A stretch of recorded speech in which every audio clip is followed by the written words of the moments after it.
Okay, so next up, formula mass. This is not really going to be relevant right now, but we do need to be able to understand it when we're kind of looking at compounds. So we recognize that the nucleus is what contains all of the mass, right? A nuclei, the nucleus contains protons and neutrons. That's where all of our mass is. All right, so what we're really doing is we're going to total up all of the different nuclei that we have, and that's how we're going to determine how much stuff weighs. So if we take a look at sodium chloride, okay, grab a periodic table because you're going to need one for this. So if I take a look at sodium chloride, I have one sodium, and I have one chloride. If I look at the periodic table, I see that that one sodium weighs 22.990, I guess, a unit atomic mass units. Okay, so that's the mass of, on average, of a sodium ion. And chloride weighs 35.453 or 45453 AMU. So we just simply say one sodium, one chloride. We're going to multiply those out. So 22.990 AMU plus the 35.453 AMU. And we're just simply going to add those together. So what is that? 3, 4, 4, the one up, 5, 6, 7, 8. So 58.443 atomic mass units. There is the atomic weight of my sodium chloride. Okay, let me just double check and make sure I got that.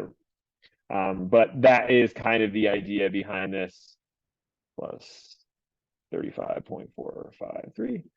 Yeah, 58.443 atomic mass units. All right, didn't trust my own math there.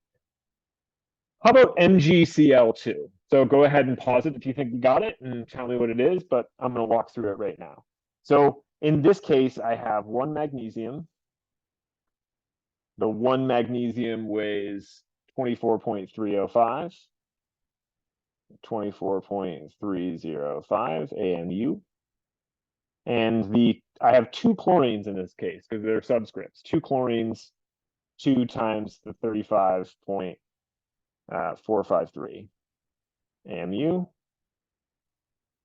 And so again, we're going to multiply those and then we're going to add them up.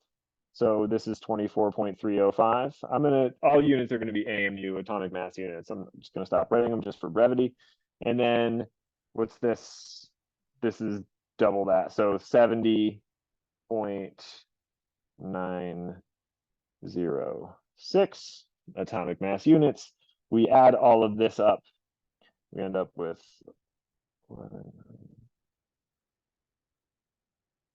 95.21 atomic mass units. There we go. We've got our total magnesium chloride weighs 95.211. Again, I've got two chlorine nuclei. I've got one magnesium nuclei. So how much do the rest of these weigh? And again, these get a little bit more complicated because we have things that are split up, C6H12O6, 6 carbons, 12 hydrogens, 6 oxygens. This next one here, I've got carbons in a bunch of different slots. I've got multiple oxygens. So really what we should do is I'm going to total all of these up, but let's just determine how many, just pause it and determine how many of each atom that you have. And that's really what we're doing all along the way. So pause it and do it, and I'll go right now. So I've got 6 carbons, I've got 12 hydrogens, and I have 6 oxygens here. There we go. And so 6 times the 12.011, 12 times the 1.008, and 6 times 15.999. Multiply those, then add up all the components, and you're going to get a mass should be around 180. I know that one. Okay. The next one, I'm going to highlight what I've got. I've got 1, 2, 3 carbon. I've got 3, 4, 5, 6 hydrogen, and 2 oxygen. Okay. So again, we're going to take the different parts of that, multiply it, and add it together. How about this one? This one's a little bit more complicated because we have some parentheses in here. I have 1 cobalt, okay? This 3 here multiplies everything inside, okay? So that means that I have, really what this means is I have 1, 2, it's a 3 nitrates. So overall, I have 3 nitrogens and I have 9 oxygens. Again, we're going to multiply those parts and add them together. Okay, and I'll put the totals up here when I upload it. And finally, same kind of thing here. I have 3 calcium, I have 2 phosphorus, and I have 8 oxygen. Okay. In fact, actually, I'll just zoom out right now and I'll post the totals, but there you go. So give these a go, determine the masses of all of these, and I'll pause it right now, and then we'll see if you're right. So there's all the work.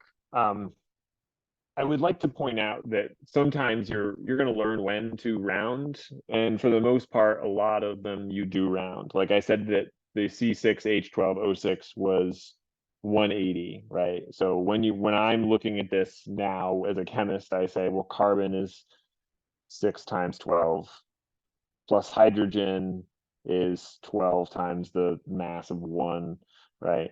And then the 6 oxygens times, and it's 16. So, and just add up all those parts, and there you go. So you kind of learn to round when you need to. Sometimes it's not super important, other times it is. If they're all very close to each other, if they're all close to a whole number, that's fine. But for the most part, if you use a periodic table and you can determine the whole thing, that's pretty much it. And so with that, the next thing that we're going to look at is nomenclature.